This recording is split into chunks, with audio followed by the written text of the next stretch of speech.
folks, welcome in to our Hilbert studio live here. We are Trainwreck Sports, Trainwreck Today, brought to you by Herd of Buffalo, Trainwreck Sports. Make sure you're following along for all that fun. Maniac, I got Slick to my left as always. Don on the ones and twos.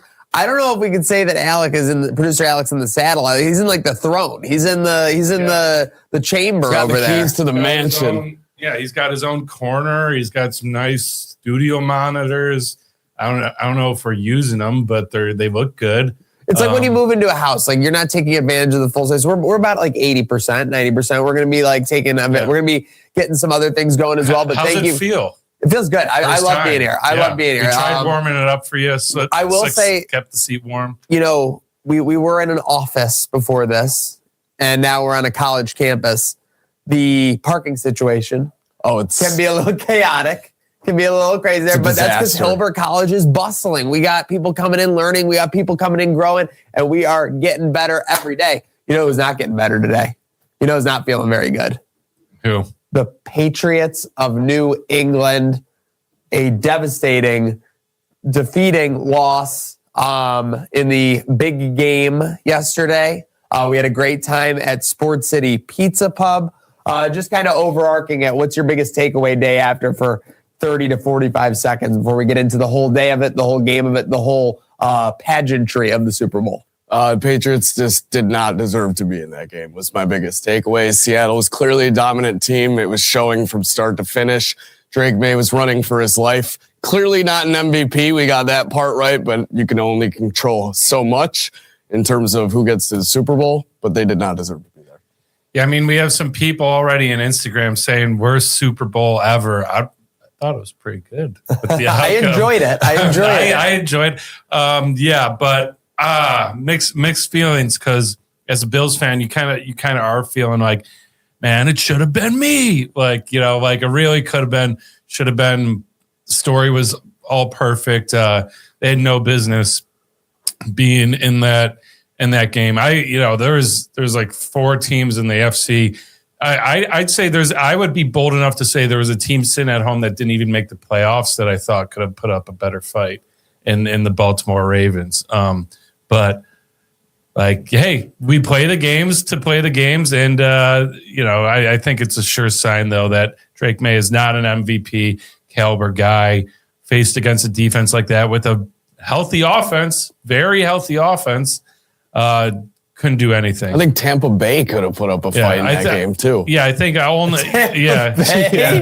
Baker Mayfield going up. But, my takeaway from it is that if we were having a college football end of the season where there was top 25 voting, as there was, I think the Rams would be the number 2 team in the AP voting because of how closely they played the Seahawks in both those matchups.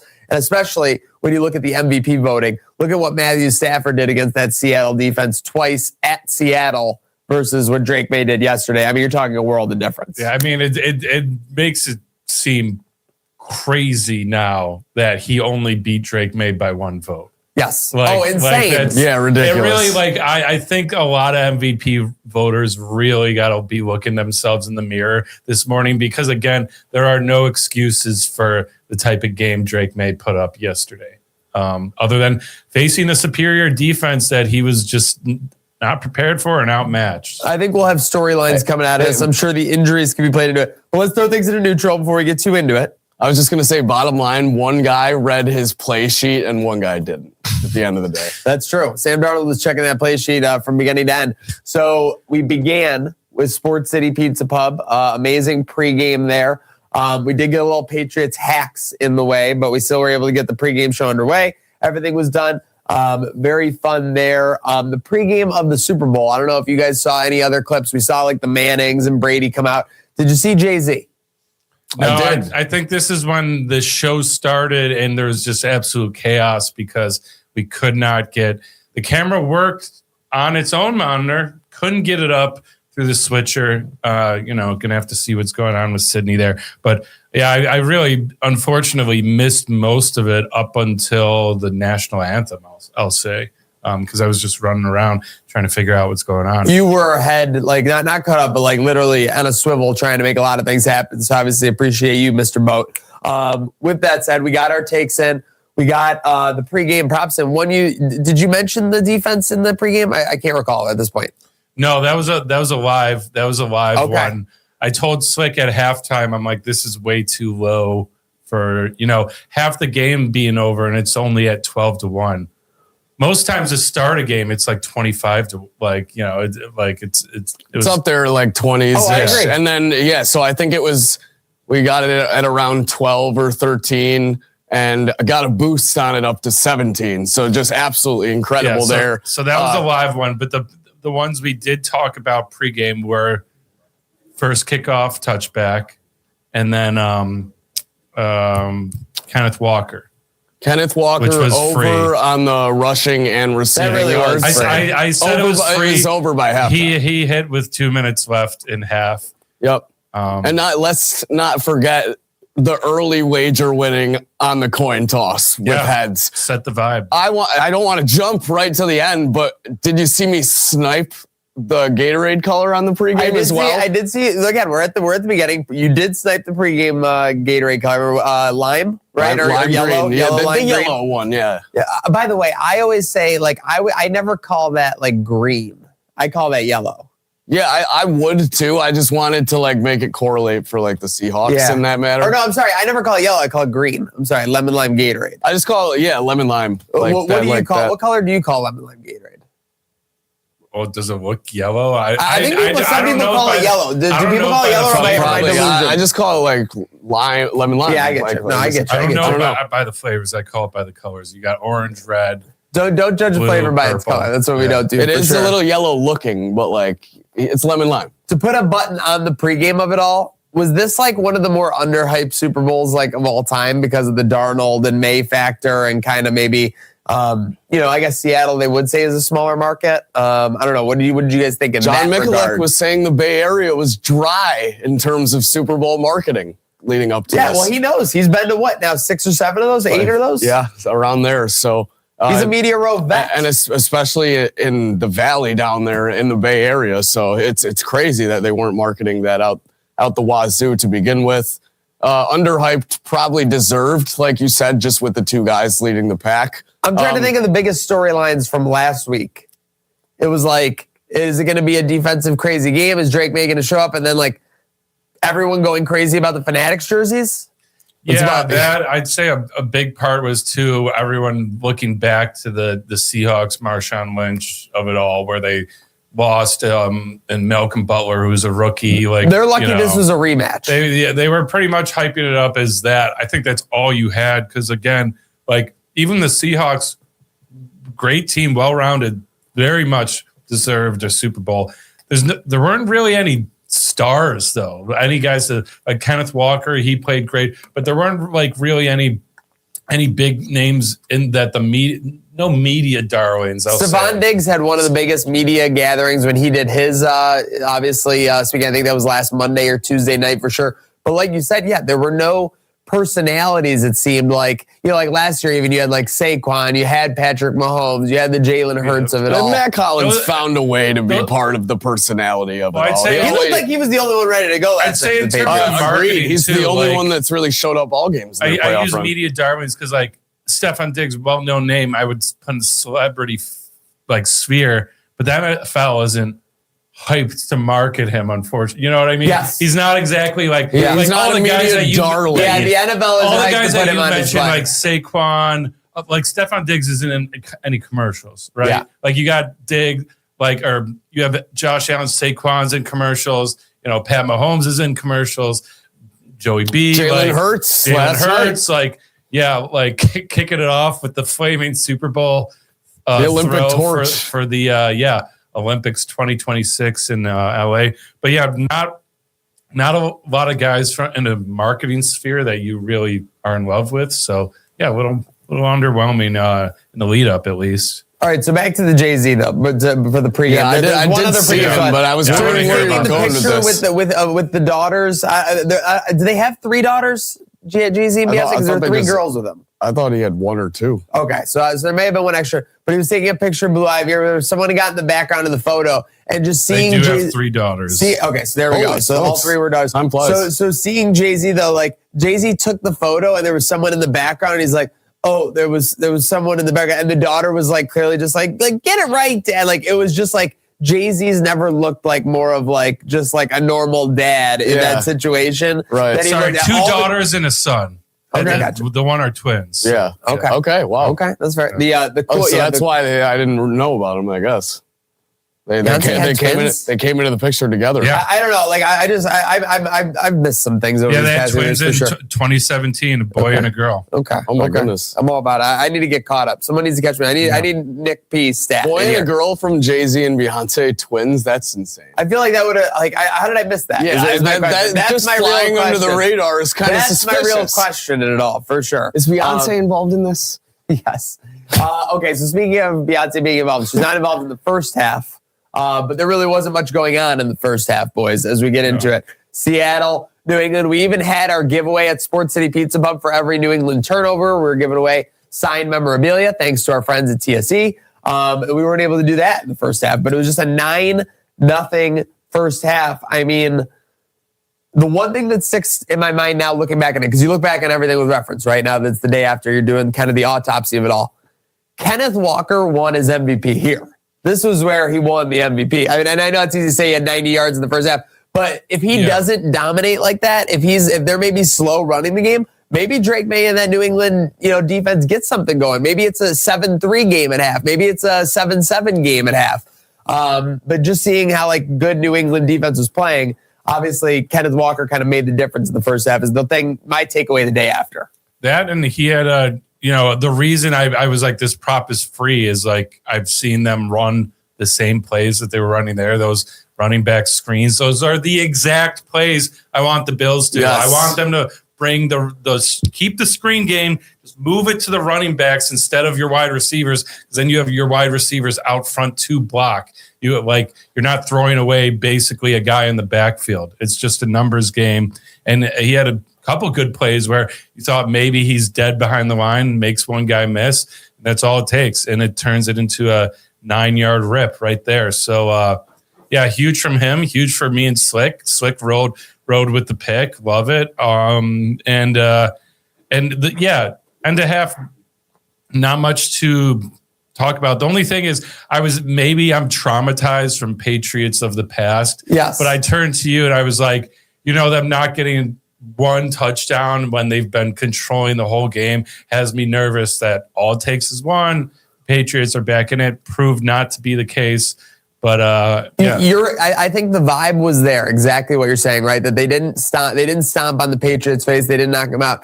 But then there's that graphic of the first half drive charts from the Patriots, and I think it was like a couple of first downs in the first drive, and then it was 3 and out for the rest of the half. Yep. So they weren't really doing much to flip that side. With Kenneth Walker gaining 6-7 yards here and there, it was just enough to make it feel like Seattle was kind of dominating, but obviously the scoreboard was only 9-0. I'm just trying to think for the first half, the rest of anything else. But yeah, I think the main vibe was that it felt like Seattle was dominating, but it was like a Denver plus version where Denver was kind of dominating New England, and then backup quarterbacks Stidham made the throw there that kind of ended up being a fumble, and they were right back in it. It did feel like they were dominating partially because of like every time they were throwing a ball or Kenneth Walker was getting handed off, they were gaining 6-7 yards, getting these third down conversions when needed, and getting almost to where they needed to in terms of touchdown scoring ability, but then field goal range, obviously, each and every time. But just ending the half for the Patriots with 0 points was enough for us to do a giveaway. And obviously, yeah, so we did a giveaway. We were happy for the Patriots to have a goose egg.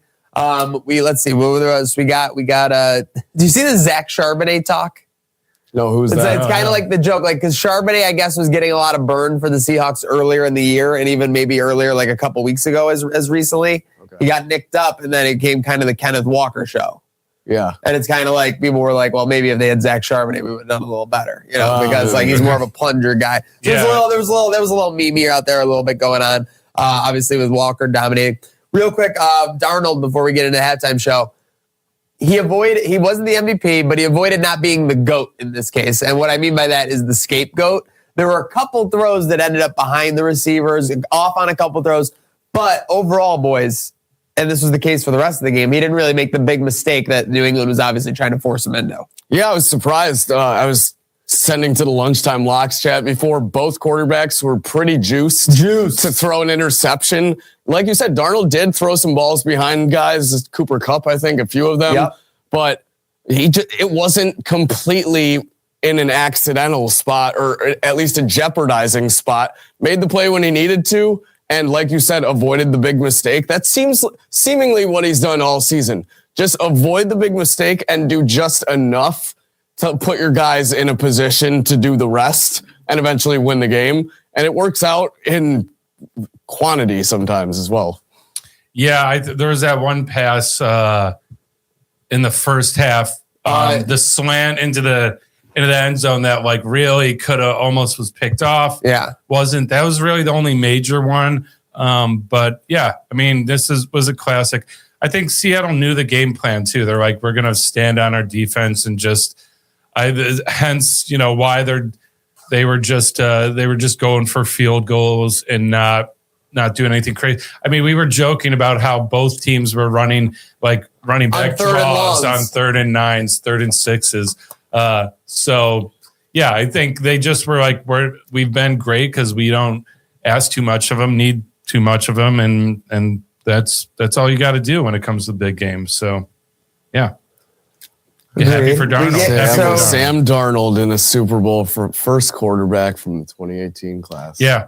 Yeah. If you could buy that ticket, if you bought that ticket back when he was on, what do we say that? The Jets. Carolina would have been the peak. Carolina would have been the peak. That would have been the lowest. Right when the trade happened. Yeah, right? You said on Carolina. I mean, to be honest, for him to be first quarterback to win a Super Bowl, 500 to 1, 1,000 to 1 at least. Yeah. Like, so, yeah, that would have been insane. Prediction markets was that one.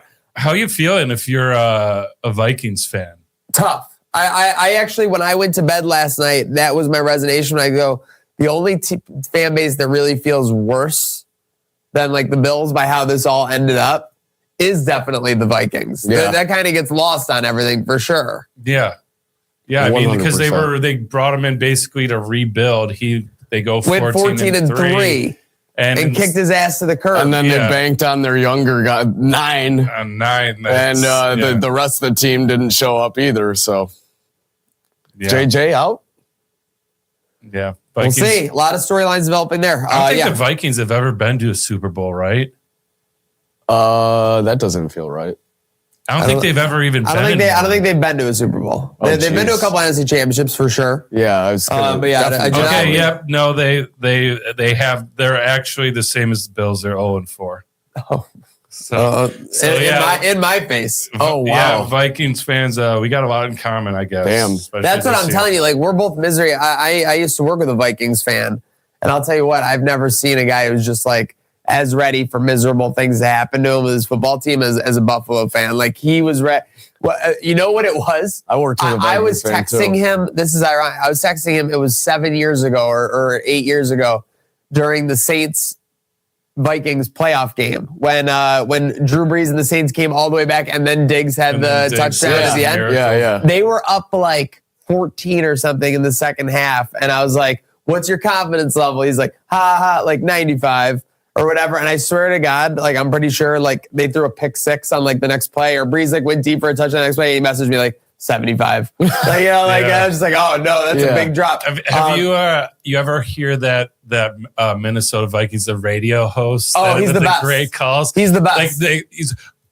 Like they missed a field goal. Oh my God, he missed it. Are you kidding me? Are you freaking kidding me? Yeah, they have that one from the Seahawks where they missed the field goal that was like 25 yards. It was literally a 25 yard or 20. Literally, it was within 28 yards. I know that right. It was in that cold weather day. Yeah. Then he has the one from the Cardinals when they knocked him out of the playoffs on the last play of the regular season.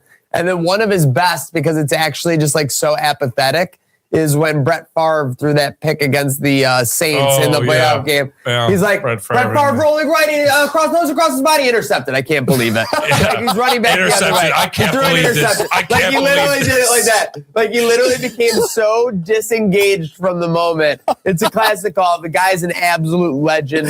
That's why they saw him on the broadcast. I can't believe it. But yeah, epic moments. Listen, the gridiron gives epic moments, and that's what last night. So speaking of epic moments, we go to the halftime show. A lot of anticipation for this one, boys. And then we have a full field of like it's a field, I guess you would call it, with the trees, the bushes. Yeah. What were these? Someone pointed out what they were people. I didn't know they were people live or even right after. It was like a sugarcane plant or something, but yes, they were people. It looked like when you apply a bush in Fortnite, basically.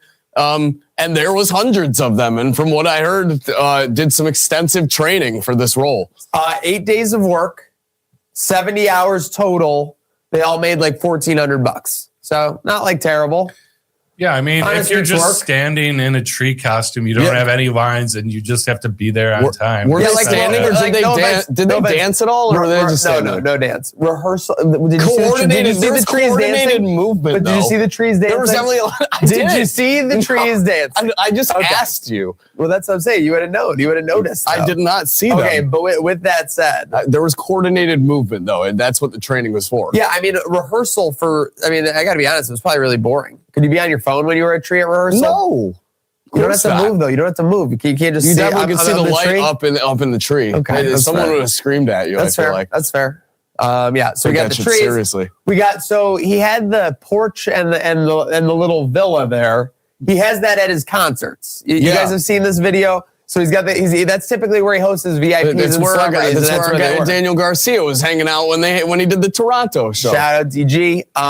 Yes, we had the Bad Bunny halftime show. So they had Jessica Alba, Carol G, Alex Earl.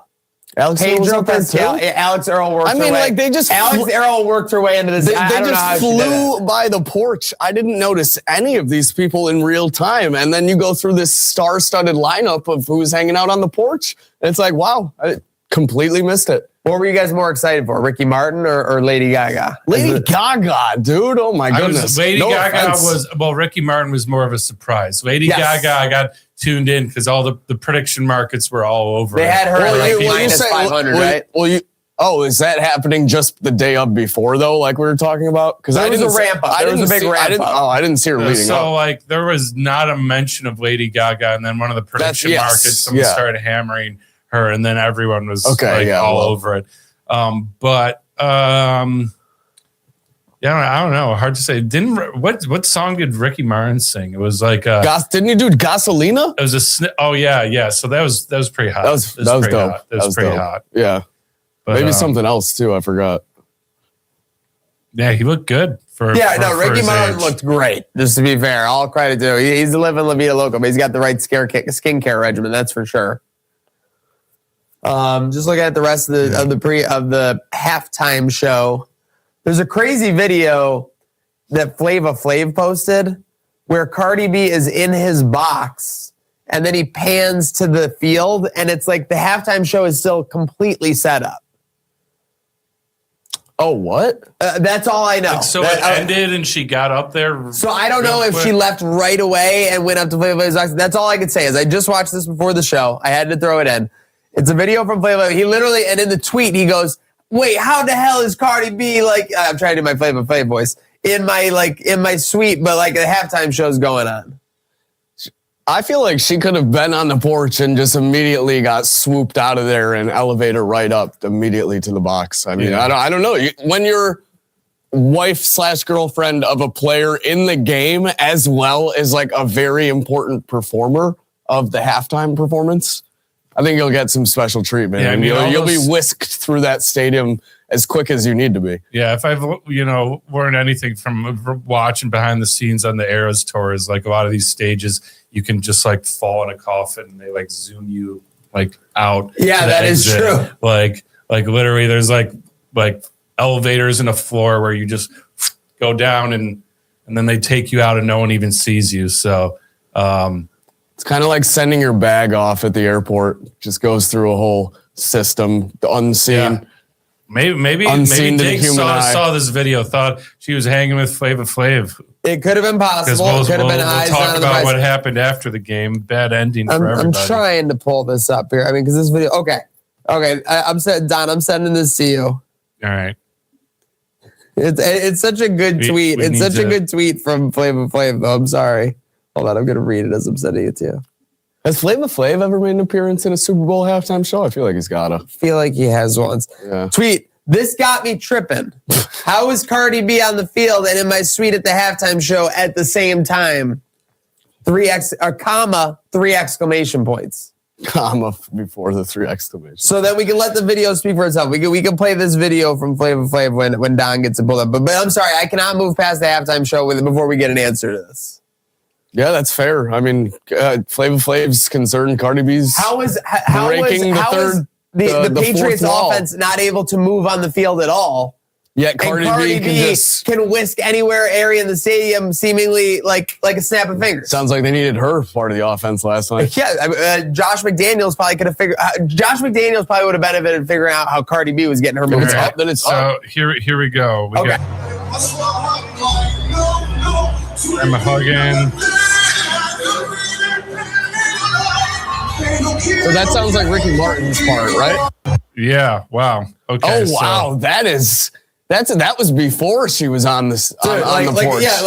She's on the porch and then no, after Ricky was. It was, but it was maybe four minutes in real time. Yeah, that's absurd. Yeah, so that's just unbelievable. So yeah, Flava Flav was tripping over that. We won't trip over anymore here on Herd of Buffalo, Trainwreck Sports. Move forward. Thank you for tuning in, everybody on Facebook, YouTube, Twitter, Twitch. Got hundreds, thousands out there. Thank you for tuning in, making sure your lunch break, making sure your Monday after the big game is spent with us. Speaking of the second half, what do you got, Slick? National Pizza Day. It is National Pizza Day. We got to give credit to our friends at Hilbert Student Involvement. Yes. That is the organization handing out pizza in the lobby right now. Love that. Go get your free pizza if you're a Hilbert student here. Yeah. With that said, there was it was kind of everybody eats in the second half. You had the Seahawks defense eating with some turnovers. Low key, I think Drake May have set a record for yards and a half in a Super Bowl.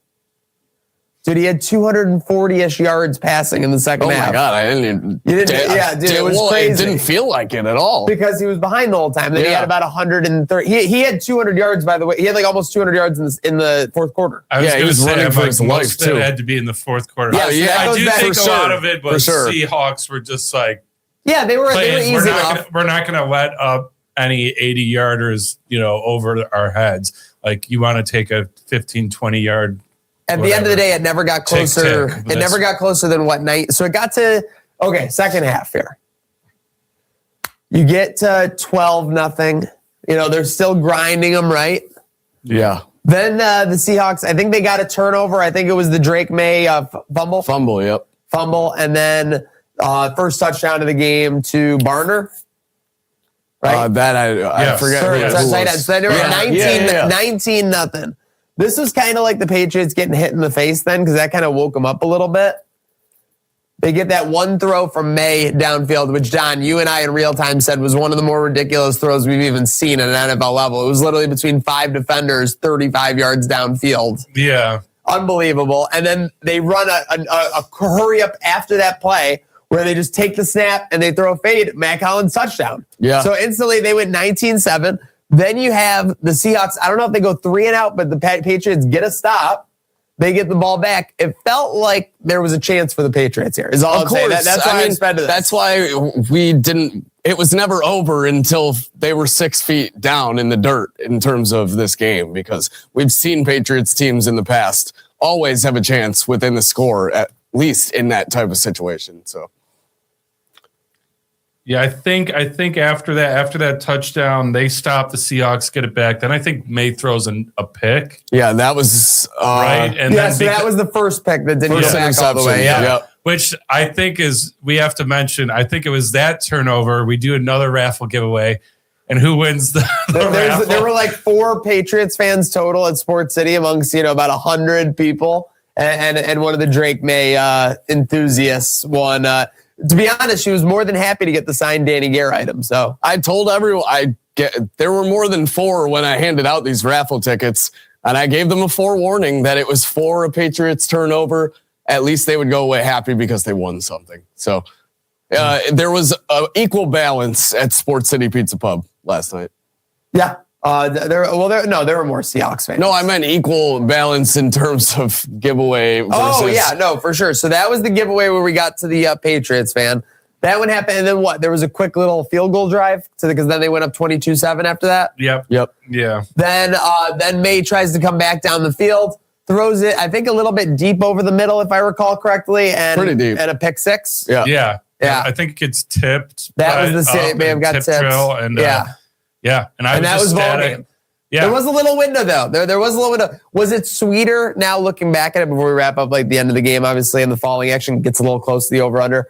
Was it a little bit sweeter now looking back at it that they did kind of have like some Patriots fans thought they might be coming back at that moment for sure. I mean, like it probably made it that much more sweeter for the Seahawks fans for sure because it gave you a little sweat. And then you have the game sealing interception where it's just pure bliss from that point out. A complete opposite ending to almost just a bit over 10 years ago with when you were sweating when you thought you had a chance to come back. And then it all came crashing down oh so quickly. Yeah, complete opposite ending for the elation of the Seahawks fans. Yeah, I honestly, even though they scored that touchdown and it happened quick in terms of like the sequence of plays, it was the fourth quarter and it was the first time we saw him move the ball. And I really think the touchdown to Matt Collins was just like a hurry up that caught the Seahawks sleeping. And 100%. I was just like, they're not going to be able to, they're still down 12 points at this point. Yeah. They're not going to be able to do this two more times. And they haven't proven that they can really stop the Seahawks run too much. They did a couple times, but they were, the time just wasn't on their side. So Seahawks punter, by the way, was putting in some work, multiple inside the 10. And then there was that big one because when they punted it away, I think it was 22-7 right before the pick six. That got them down to like the 2 or something, or down to the 4. Making May work on these long fields. So even when they were getting 20, 30 yards, they weren't even really doing much. And that's dangerous field position against a Seahawk defense too. That's what they proved for sure. So yeah, I mean, again, we have a note here. Imagine telling someone last year at this time, literally at this time, that Matt Collins would have a touchdown catch in the Super Bowl and his quarterback would throw for almost 250 yards in the second half. You would have definitely thought that was Josh at this time last year. Yeah, and that they were going to. I would have signed over the paper. And you'd think that team. It was a beatdown. And you think that team probably won the game. 100%. You think at least they came, or at least blown out, or at the very least they came back and made some game of it to where they had a chance for sure.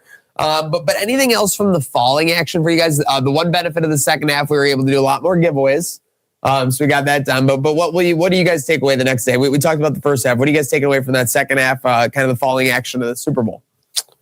I mean, the action picked up for sure, but what I took away, the defense. Seahawks defense stood tall, stood on business. Like Don said, they weren't giving everything to Drake May, but they were giving him what he was going to get. They weren't urgent. They waited for him to make his mistakes in the second half, and they came eventually. And Drake May did make a hell of an effort to come back. His team didn't really cooperate. And Seahawks defense, like I said, stood on business.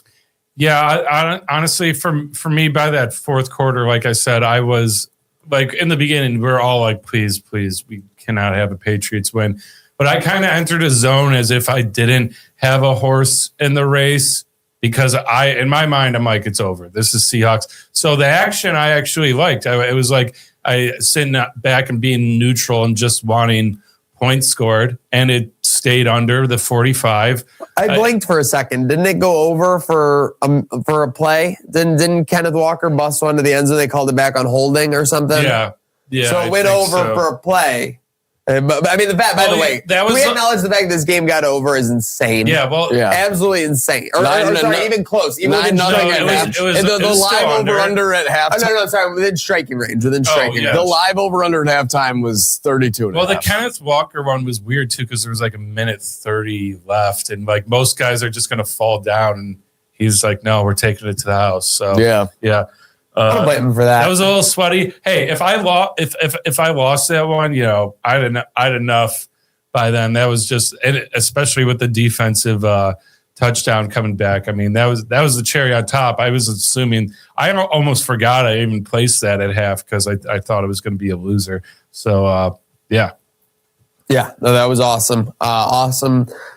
Second half, kind of vindicating for the Buffalo fans in a way, but also, like, I sent out a message at the end of the game. If Buffalo was just in that game against Seattle, would we have lost?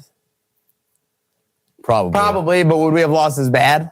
No. I don't know. I mean, it's because my thinking is I think our defense could have targeted Darnold a little better.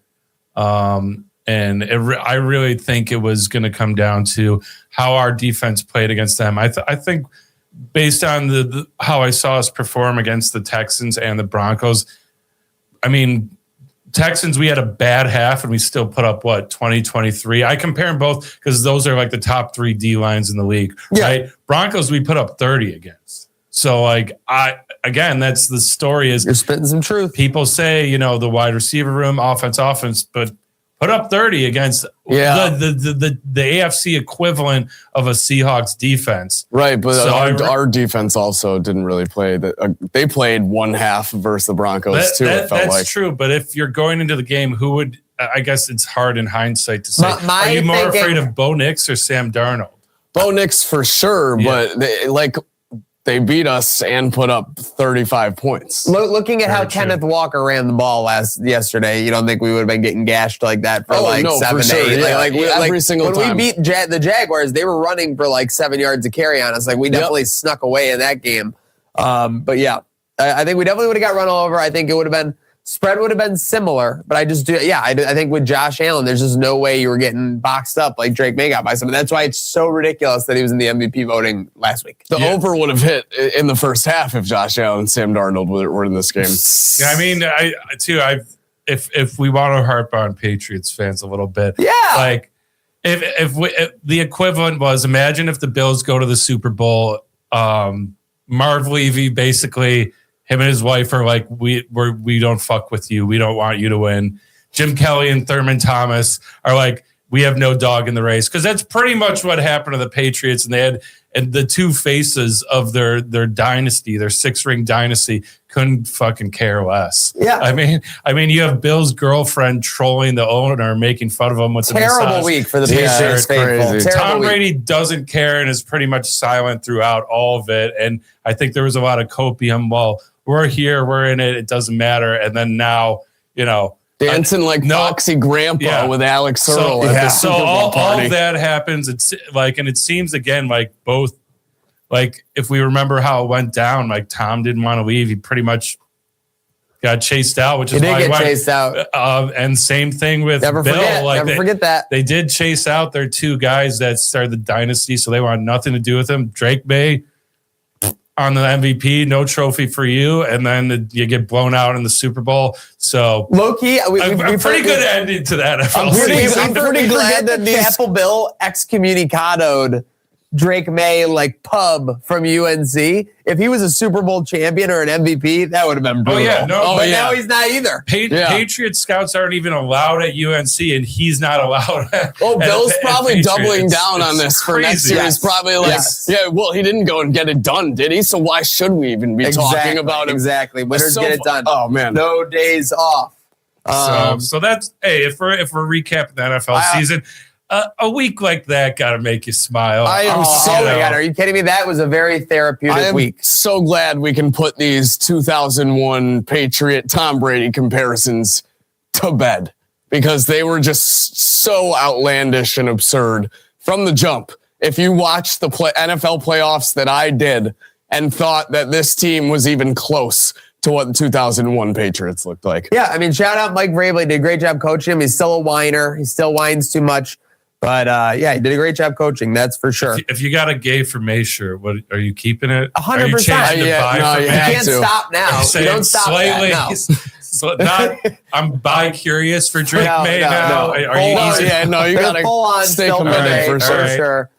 Post game though, speaking of quarterbacks, this Darnold interview is catching some attention. Yeah, what did he say? He was just not what he said. It was just more how he said it. It was just like, because he was kind of like admitted, he's like, offensively, like not the game I want to like brag about, but like what a moment, like that was all it was. So he was just a little bit, I think people thought he was a little bit mild mannered about it versus being like wow and everything. That was how I interpreted it, but it kind of made sense. Again, like, one of my favorites of all time is the 2011? No, I want to say 2010 NBA Finals, I believe it was. Lakers, Celtics.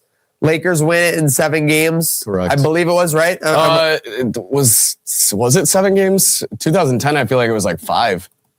I could be thinking about 9, though. No, it was 7 games. The Celtics won 83-79 in Game 7. That shows you the different era of basketball we were playing. In 2010? 2010, yeah. Game 7? Yes. The Celtics did not win in 2010. The Lakers won. Yeah, you just said the Celtics won. I said the Lakers won. You just said the Celtics won. You have a Celtics mind. You just said the Celtics won in overtime. You have a Celtics mind. I have no idea what you're talking about. That's what you just said. Overtime. I've never said overtime in this conversation. Okay. Overtime. All right. Now I said it. Yeah, there you go. So Game 7, Kobe goes like literally, I think it was like 5 for 26 or something. Pau Gasol drops like 40 points. Artest goes nuts. Meta World Peace goes nuts, and they win 83-79. Kobe in the post game is just like, I have no idea how we won that, but we won. Yeah, dude, Kobe, because you were 5 for 20. Like, you know what I mean? Like, it's a team game. And that's how Darnold was in this post game. Like, he knew that they didn't win because of Sam Darnold. Was it the same series that Kobe was like, before the 7th game? He's like, nothing to smile about. I think that was the year before when they got crushed. Didn't the Celtics crush them? Celtics won 07-08. Yeah. Well, and Lakers won the next 2 years. But the Darnold reaction just reminded me of how Kobe was kind of like in the surreal of it all from winning. Because again, it had nothing to do with him. And let's be honest, like Sam Darnold's never been the most outspoken and enthusiastic guy. Like even on draft night when he's holding that Jets jersey, he looks uncomfortable and like he doesn't even want to be there. Like he's not the most social bloke. I think too, I mean, people know what people were saying, and a lot of haters are saying he's, it's his defense. It's all them. He's not really the story of this team's success. And, everyone dreams of playing in the Super Bowl. And so maybe, he was up the night before, imagine himself, throwing 3 TDs, 280 yards, getting the MVP, because it's almost always a quarterback that wins MVP. And I think it was just him kind of being a real dude and acknowledging like, hey, like, yeah, not my best game. It wasn't like I stole one, but we win, and that's all good. That was the vibe for certain. The post game, great speech from the owner, representation there, recognizing the 12 fans, everything. But the headline stealing all of the space this morning is that we might have a breakup in the works between Stephon Diggs and Cardi B. Shared a post about it, which had like a meme of a fake thing, but a lot of the real stuff. So then we had to delete it because we didn't want people getting confused with a fake thing. We obviously knew that like those messages were ridiculous. Do people know what satire is these days? Again. Well, that's the trouble, is that everyone thinks that we're going to post something 100% accurate. Sometimes we still post little jokes, things here and there. But the thing that's no joke that we know for a fact is, one, that they unfollowed each other on Instagram. Which is a pretty big deal. Are we crazy? That is not alleged. I mean, folks. if you're both active on, and I feel like Stephon Diggs is famous for sending many messages through stuff like this. And if you're now, I'm lucky. My significant other is not on any social media. There's no following each other there. But I'd say in relationships past, if I unfollowed my girlfriend.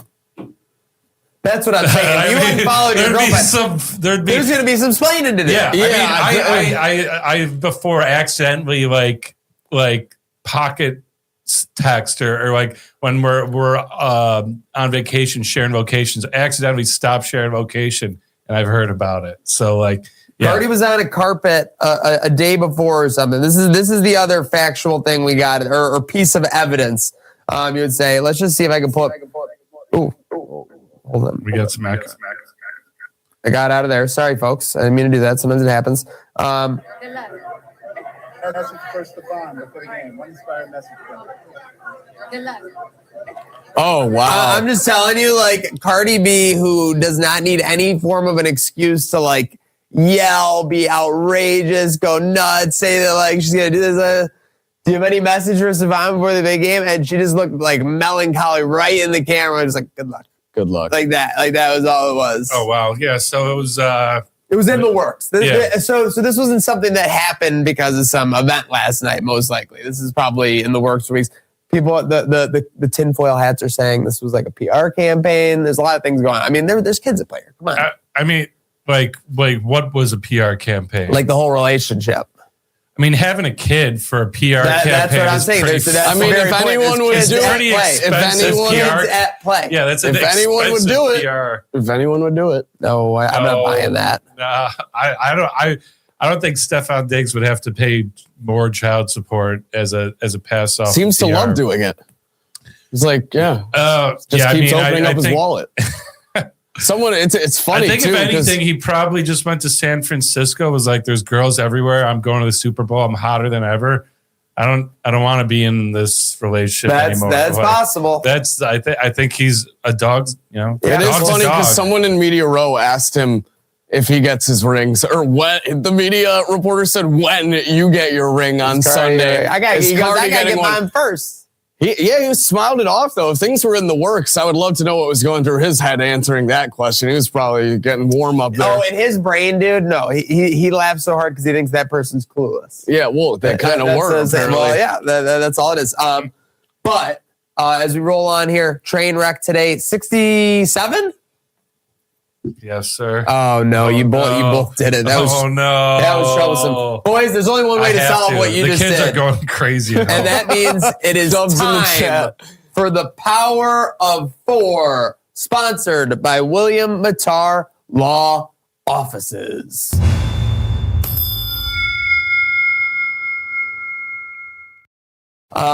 With that said, we got our four favorite things, four favorite storylines coming out of the big game. Do we each want to do four, or do we want to do four total?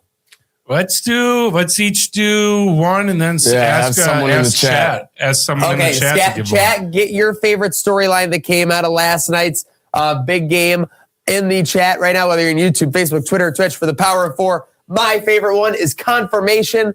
These Patriots were nothing but schedule merchants. Absolutely lucked out to get where they were. Fortunate path, but they got beat when they got to the end of it. And that's exactly my favorite storyline coming out of this select. Fraudulent is what they are. My favorite storyline is simple, but unique. I like the fact that we have a Super Bowl MVP that is not a quarterback yet again. Love seeing the other skill guys get their shine and their spotlight. Congrats, Kenneth Walker, Super Bowl MVP. My favorite storyline is actually that it's all over. And we can now look ahead to next year's Super Bowl. I told you there, next year's Super Bowl, if you're looking to party, folks, and I hope we get blessed with an opportunity to party here in Buffalo. I mean, this is going to be an interesting one. A Super Bowl on Valentine's Day, where everyone's got off the next day because of a federal holiday. I mean, this has this has the ability to be one of the most incredible Super Bowls ever. And added with the drama of what's going to win Valentine's Day, Super Bowl, Valentine's Day, Super Bowl. What's the halftime show going to be like? Is it going to have Valentine? You know, I can't wait for next year. I'm glad it's Valentine's Day is Valentine's Day, my dad's birthday too. So that's going to be pretty. Who's going to be the halftime performer next year? Live odds. What do you think they are? I would say. Oh, I hate to say this. Oh man, I hate to say who I think it is. Taylor Swift. Yeah, I was going to say the same thing, especially if Kelsey. Yeah, I don't know what's happening. Where is the Super Bowl next year? It's a good question. Let's find out. 20. Either way, that baby boom in the fall going to be crazy. Yeah, let's see where this is. Inglewood, California. Oh my God! It's in LA. Yep. So far. Oh my God! Yeah. I'm going. Yeah, back. Seriously, Kelly. For sure. It's like almost fell off the rafters for sure. But that's been our Power of Four there. Rest of the weekend, getting into it. I don't want to take too long. I'll take a minute on it. My Hideki. Thank goodness the Super Bowl started right after this, because this was a beat. This is a beat and a half. Goes into 18. Everyone else is done. He's one ahead. He hasn't bogeyed a hole on the back nine the entire tournament. 35 holes. Yeah, but now with that said, I watched him all day yesterday. He had been all over the place. He was scrambling all over. He was so fortunate to be leading, going into the back nine and then maintaining that lead in the back nine except for a blip. So he didn't get lucky to get there, but goes and ends up with a bogey. He had a 25-foot putt to win it on the 18. So they go to the playoff. Have you guys now seen this highlight of what happened when he was on the tee box? No. I just all of a sudden heard you say, and Hideki's in the water. And then you were I saw the shot. I didn't see if something happened before on the tee box. Before, on his first swing, he was all the way back, and a worker dropped a chair on like a deck, like 40 feet away, and you can hear it clang, and Hideki just does this. He goes, he like walks off for that. So he had to walk off. He had to walk off before he went in the water. Not good. So again, he's a professional. He's won a major. He needs to be able to be, tougher than that and everything like that. The FBI investigating that bloke? I need a rule. I need a rule in the playoffs that say people can't make noise when my guys swing it, because that's like crazy. You, first it was the patrons by the pond. Now it's the chair. I mean, did anything? Oh, by the way, they said it hit off the railing that was just holding up the rope. The rope. What are the odds of that? So think about hitting that and bouncing back. Not like skirting off it. Because that's just like a single metal pole, right? Yeah. Oh my God, that's absurd. Unbelievable. Yeah. So my Hideki gets crushed there. Everything that needed to go wrong for him did, honestly. Yeah, that was credit to God, though. He did make the birdie. He made the birdie. Yeah. So Hideki was putting for par after a great shot. Hideki got on the green after a great shot from 200 yards out. It made things bittersweet because it transitioned right into that with Slick winning the coin flip, me winning that. I didn't want to brag too much, even though I was listen, I like wins. Listen, I can take L's with the best, with the worst of them. I'm not good at it, but I take as many as I can, for sure. I felt really good when I found out that Lady Liberty was the head side of the coin, I'll tell you that much. Yes, for certain. So you won those. We have beginning of March Madness, in my opinion, kind of this run up these next 2 to 3 weeks. I think there will be as many upsets as there can be. Very excited about that. People forget March Madness begins in February. 100%. A lot of people do. But one thing to get into real quick that is beginning, Winter Olympics. Yeah. I mean, last night I couldn't have been more mesmerized by speed skating. It's like falling in love all over again. It was you were having like a childhood memory of Apollo Ono. Yeah. It really brought back some joyous flashbacks from my childhood. But obviously some downhill skiing underway. I think we have to address the big headline there. I feel like Italy has 9 medals. So just real quick, go through the medal counts. Speed skating? Oh, no, already. Overall, okay, yeah. But do we agree? And I hate to like value only winning, but like gold medals are what matter, right? Like you can have as many medals as you want. Yeah, well, who's it? Are they in front with gold too? Well, no. Italy only has 1 gold. U.S. has 2. They have no other medals, so no silvers or bronzes, just 2 gold medals.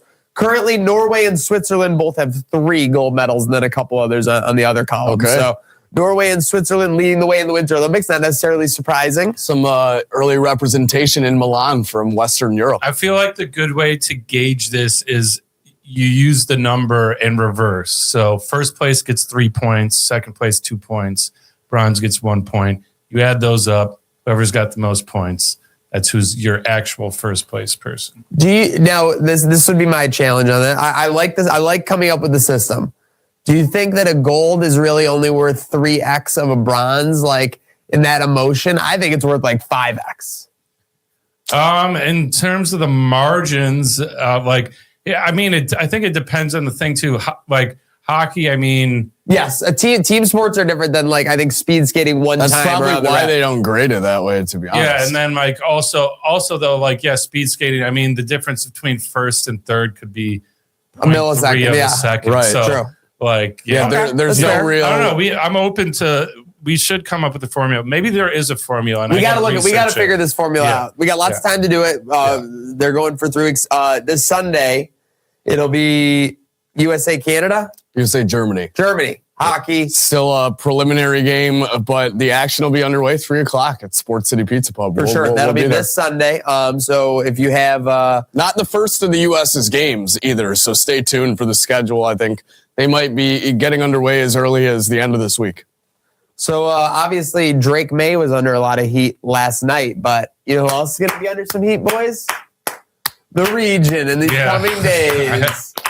Gone are the single-digit forecast, today being the last day. Obviously, everyone stay warm out there. I mean, it's been a cold front for sure for these last couple weeks, but I'm looking at the next report right now. Pull it on up. Yep. Tomorrow, 39. The next day, 30. And then everything I'm seeing days early next week in the 40s. Here we go. Yeah, that's damn huge. You, Puxatony. I needed, we talked about this, needed a new battery in the car. Had a new one sitting in my front seat. Was waiting for the old one to go. Had a feeling this morning was the day. Go to start it. Nope. So, and it was 4 degrees this morning. My toes are still frozen. Got that out of the way. I'm ready to move on from this cold weather. New battery, new Don. Yeah. She was running sweet. She was purring this morning. I was like, I should have done Purring this like earlier. the dreamboat himself. Yeah, I have, if you guys know, I have like a 4-car driveway or whatever with the house next door. I left like an area of snow and ice like at the base of my side. And since it's been like, it hasn't got above 10 degrees, it's only gotten like worse. It's only gotten like more of like an ice block. So like I kind of have to like chip away at it. I need just one of these days. I need one day at like 35 or 40. Just melt that. Yeah, that or if it's really bothering you, you grab some salt. Some good old Will sidewalk salt do it with salt. these temperatures on like a big rock block? If you put enough, yeah, it'll still Okay. it'll do some work. Use a pretty decent amount of salt. Yeah. I was chopping icicles at my place yesterday with a hockey stick. Speaking of salt, we got some salty folks in the comments. Although this is salty and on our side. Badass 67. Hashtag fake May. I like that. Fake May is pretty good. I like fake May. Fake May and the Patriots lose Super Bowl, exposing how they are just wannabes. Yep. Yeah, that's true. And then let's see. Buffalo Brian, real quick. Who are the Bills trade for this season? We talked about it. You know who's in play? Squared, I think. Well, we have Justin Jefferson is like the Cloud Niners. You know who's back in the mix? Who was in the mix last year too? He's told Tom Brady that he will not be returning to the Oakland or the Las Vegas Raiders. Tom Brady, part owner of the Las Vegas Raiders. Max Crosby. Oh yeah! Wow, did he really? Yeah, he told him that he will not. He told that was the storyline that I read. Didn't he just sign a massive extension too? We'll have to look at it, but the latest on the Bird app, as we like to call it. You know that's a good idea. That's something we've never done before. We should bring in a veteran defensive end from the West. Yeah. That's who would have thought? Yeah, let's try it again. Honestly, he's substantially younger, though. Max Crosby told Tom Brady he will never play for the Raiders again. I'm having fun with our woes with the Von Miller experience and Bosa not living up to the hype. That being said, I'm not saying I wouldn't take him in a second. He's still got the juice. I think he's substantially younger. He's substantially younger. The Von Miller experiment got so bad so quickly. And let's be honest, like he's a guy we've seen smoking blunts mid-interview on NFL. Max Crosby's a real one. Don't know if that would fly under McDermott's team. That's a Joe Brady guy. That's a Joe Brady thing. Joe Brady guy. Be yourself, man. Just be yourself for sure. So, hey, we'll see. Yes, that was absurd. Just seeing that. So, again, there could be in play Max Crosby. Keep an eye last offseason, he signed a 3-year, $106 million contract extension. So, but what that tells me is he's done losing. Yeah, whoa, for sure. So again, this was the J.J. Watt debate when he went to the Cardinals. Is it about money or is it about winning with Max Crosby? Because if it's going to be about winning with Max Crosby, he's going to have to find a way to finagle the cap for us to get him. It's definitely like winning, but I think it's also like just not being on a dumpster fire because they bring in Pete Carroll, immediately get rid of him. If you're a guy like him where you're locked in for years, you're like, no one has any idea what they're doing in this organization. I think it's time to get out. Well, what? They gave Pete Carroll a 5-year, like $60 million deal, and they fired him. One of the most expensive coach deals ever. One of those. So that was crazy for sure. Very interesting to see. Last but not least, before we get into some heat and some neat, as they say, or no, we have one more. Banditos are in trouble, boys. Yeah, this is there's no ifs, ands, or buts about it. A statement that hasn't been said in Buffalo in what feels like years. It's like maybe a decade. Do you know how long it was last time they lost 4 straight? 8 years ago. Yeah. Sounds about right. Did we make the playoffs that year? I don't think so. I think we finished second to last. Oh, shit. Yeah. So the good news is that Josh and Dane didn't go anywhere. We still got Matt Vez. We still got JT on the bench. The bad news is that we can't sustain offense. We don't seem to have the drive and the competency that we've had in years past with just the supporting roles, and the defense cannot lock down like it has in years past. I mean, Don, you and I went to a playoff game. They won 6-5. Yeah. Where they didn't score in the second half. The Banditos did not score in the second half and won a playoff game. Yeah, being completely honest, I think in the championship round, like especially the last game, total control. But up to that path, including the first round against San Diego, I remember was like, we just stole one. But the whole playoff run, So maybe some of that magic is that we had last year is shaken off a little bit. Some of that pixie dust isn't really working for us. And that's kind of what happens. Not looking good. NLL, though, looks to be exciting as ever. You have guys fighting in warm-ups. Did you see that? Yes. Oh, that's awesome. Yeah, you had a goalie fight. You had guys fighting in warm-ups. I think that was the Rochester team, right? That happened. Nighthawks. Yeah. I did say this. We were all at the home opener for the Banditos. I did say this, that it looked like we weren't having early help from the supporting guys, especially with the loss of Frazier. You don't replace those guys. I thought maybe that's a bump in the road we would get over as the season progresses. Right in our face. It doesn't seem like it's been progressing much. I'd like to see a little more out of Ian McKay. Not much you can do but bounce back in this spot and just hopefully keep winning. This was a team loss if there ever was one. You were up to I think it was a 1-6 or 1-7. A lot of people saying like, how do you not have more drive coming out of a game that you just lost 20-9? They started well. I think they were up 2-0. Like they came out. They did start to have a comeback spot each time. They were fourth quarter. They took a 2-goal lead in the fourth quarter. Like they were doing all things. It's just like Don said. I mean, some of it. Like how many times did we say it? I hate to say it with the Kansas City Chiefs. Like we're like, they snuck by that one. Maybe the Banditos have used up a little bit of the runway for that. But again, the good news is we still have those superstars. They're still in their primes. And we still have the best coach in the game. Season's not over yet. They can still make a run. That's the thing. A lot of season left. And let me just say one thing. No team wants to see the Banditos in the postseason. Absolutely not. So, you don't want to come to Bandit Land in the postseason. And hey, I mean, maybe to get the boys going, we need to do what we're going to be doing this month.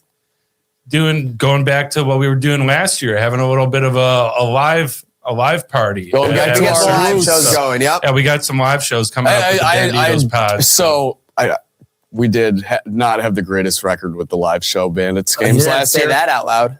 But with the way things have been going, we're going to write We're going to right our wrongs. Than the way exactly. We're going to the roles have been reversed. It is time to heat up. So let's get into time for Who's Hot and Who's Not, sponsored by Salino Plumbing, HVAC, and Electric.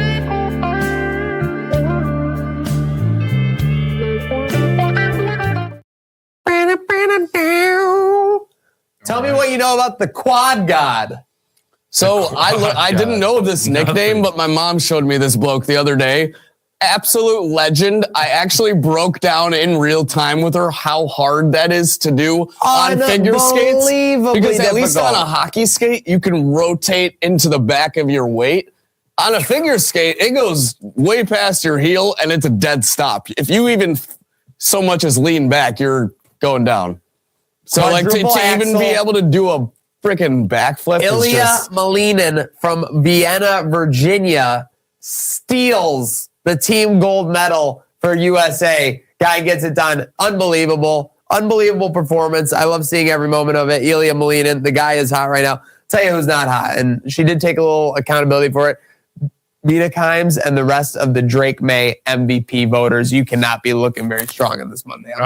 What'd she doubled down too. She said it didn't made her not look good or whatever. Yeah, or it affected her. It affected her rep as a ball knower or something. 100%. Yeah. Well, there's more things than just that might be affecting that knowledge. But by the way, cryptic. Yeah. Whoa. It wasn't supposed to be. By the way, does the Quad God not kind of look like John Hader in Blades of Glory? Yeah, for sure. I thought the resemblance was pretty canny. Yeah, I mean, I think this is a learning lesson for everybody about, MVP voting is maybe we should consider the schedule when we're looking at his just stats, because that was kind of the thing is it's like, well, let's compare other people's schedules. Let's look at his numbers. He's put up these great numbers, yeah. And also too, I've said it before, there's so many times advanced analytics can tell a story that you want when sometimes you just got to go by what you see. Yeah. And a classic eye test. That was back in the Dorsey era as the numbers are we're number one, but we can't score more than 20 points in the game. We're number one in all these categories, but the eye test is saying this isn't working. Yeah, the Patriots weren't a well-oiled machine to win a lot of games. They were sneaking with victory from the jaws of defeat in many cases. Yeah. Of course. All right. Well, I'll get into my hot. Already kind of addressed most of it on the show. Ga ga ro mama, ga ga ooh la la, ga ga ooh ha ha. You got your romance. So Super Bowl commercial with Jigglypuff singing Super Bowl halftime. She's got 12 octaves. She said that's 12 more than I have. Yeah. Super Bowl halftime cameo appearance / performance, and obviously tore it up at the Grammys the weekend prior. What a week for Lady Gaga in 2026. Didn't think I'd be saying that on my bingo card.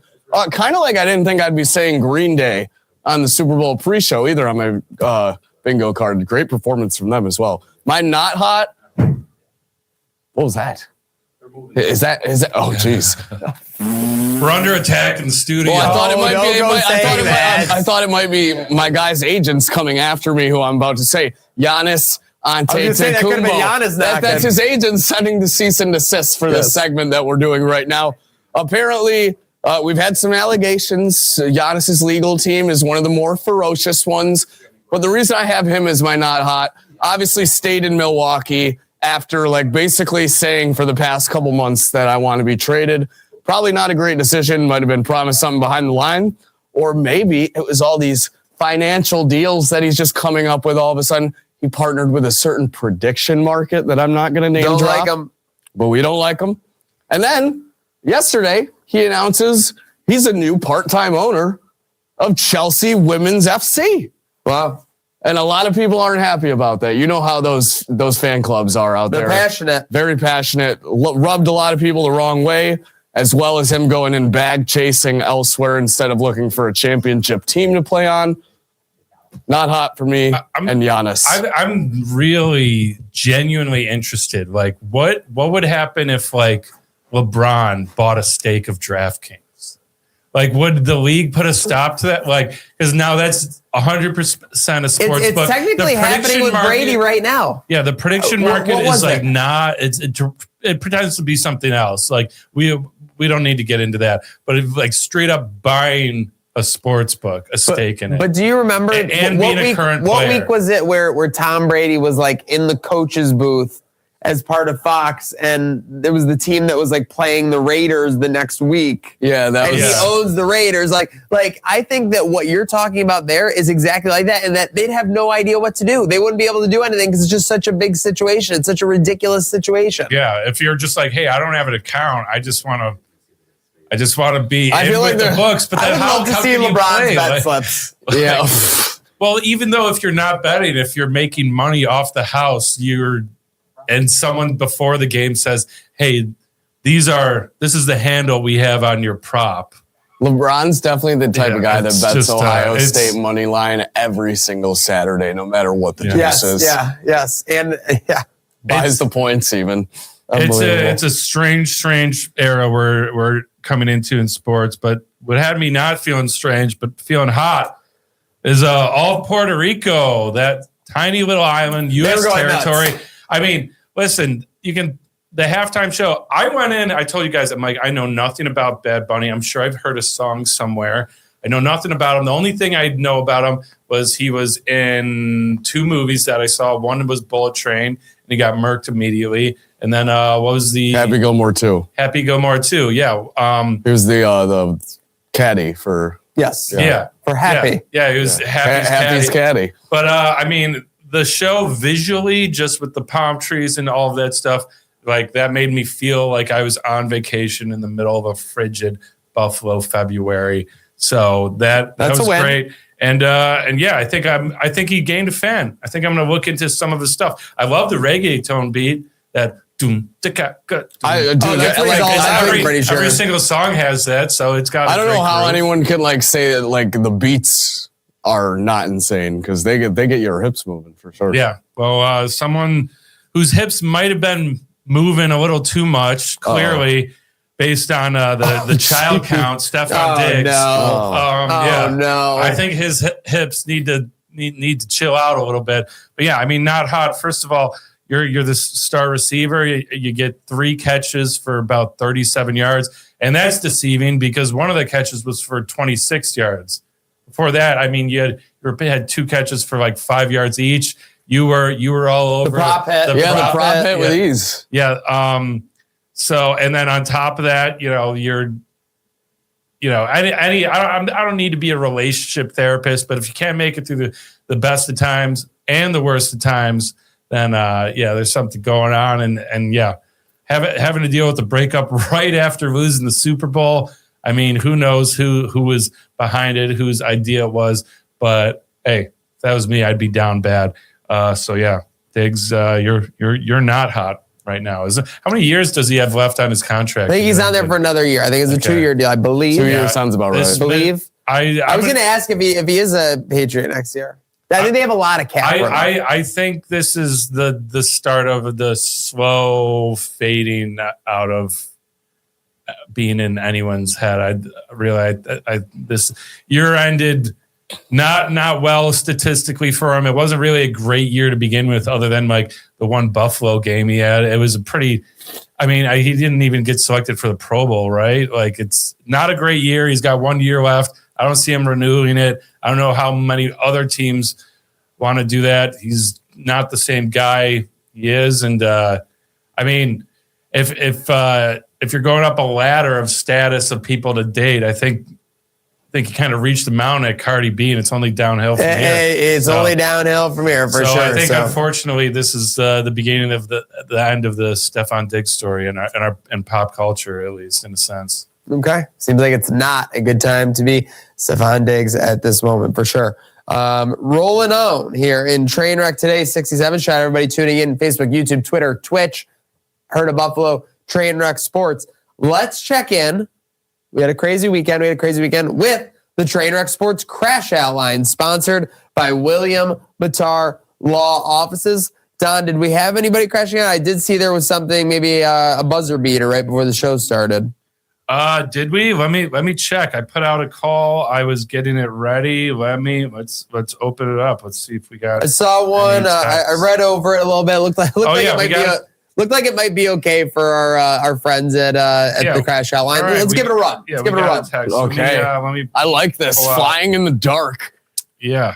You know what you got to do. You got to use your radar and your instruments. Switching lanes with the hazards on. Well, no, but imagine being a pilot, right? And you're flying through like clouds. I shouldn't have even brought that analogy up. You'll go on a plane tangent any day. Well, let me just. I got to black out his phone number on the screenshot. Give me the black box. Very fair. I want our friends at home to be able to see it as well. Yeah, we got to protect anonymity in the breaking news too. For sure. We do? Slightly. Whatever. What do we got? AEW Double or Nothing will be held at Louis Armstrong Stadium in Queens, New York this spring. Wow. All right. Might have to make a jaunt. So here we go. Yeah, this came in right, I think, as we started the show. Hello and good morning. Good morning to you too. Good morning. Very formal, like it.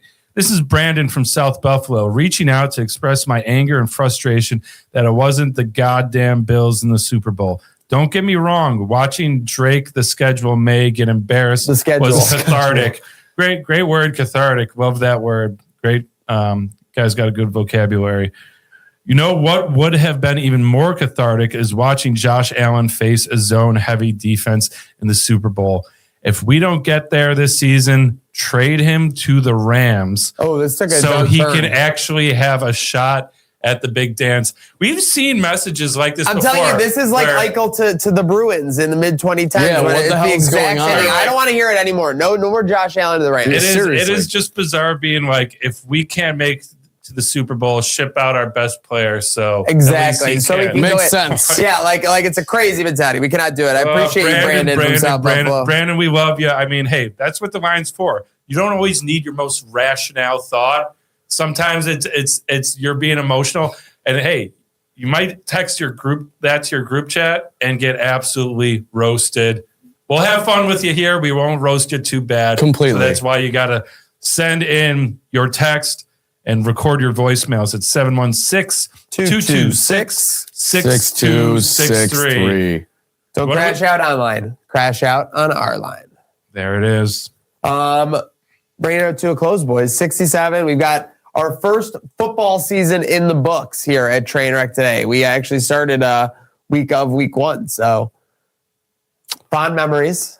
Been a long Looking year. forward for more guests. Looking forward for all the nonsense that the spring and the summer will bring to reboot. Looking forward for more opportunities to entertain the masses who have been tuning in Facebook, YouTube, Twitter, Twitch. Amazing response to the show so far. We'll have plenty of those because what we realize every time football season does come to a wrap is the action never stops with us. It feels like we're on full throttle. It feels like we're in football season 100% of the time. That's why when we're not, I just want it to be football season because everything's the same in our lives except for football not being played. We're still running all over the place.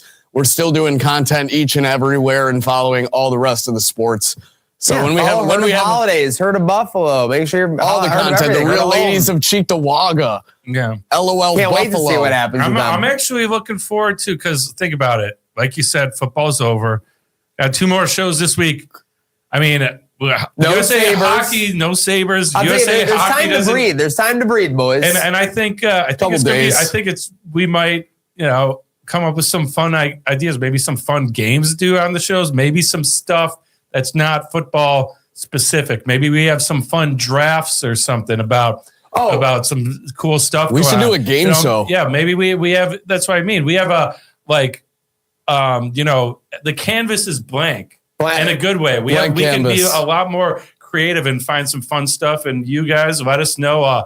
What do you want to see on this podcast too? Because like you said, brand new this year, started during football. Now this is like a whole new season of the show almost.